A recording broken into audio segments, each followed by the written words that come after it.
50 ፑሻፕ በየቀኑ ለ30 ቀናት ብትሰሩ በሰውነታችሁ ላይ ምን ሊፈጠር ይችላል?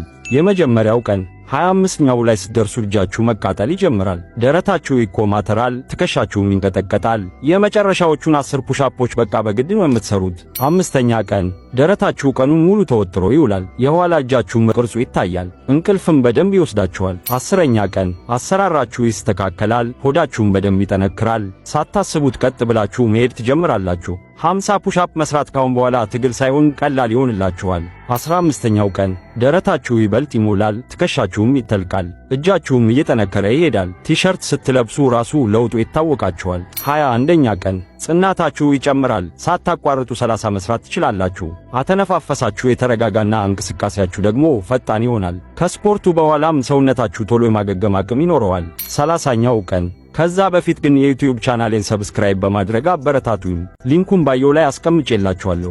እናም ደረታችሁና የእጃችሁ ጡንቻዎች በሚገባ ተቀርጸዋል። ሙሉ የላይኛው የሰውነት ክፍላችሁ ጠንካራና የተስተካከለ ይሆናል። ለመሆኑ እናንተ ለ1 ወር ሳታቋርጡ መስራት ትችላላችሁ? እስኪ ራሳችሁን ፈትኑ።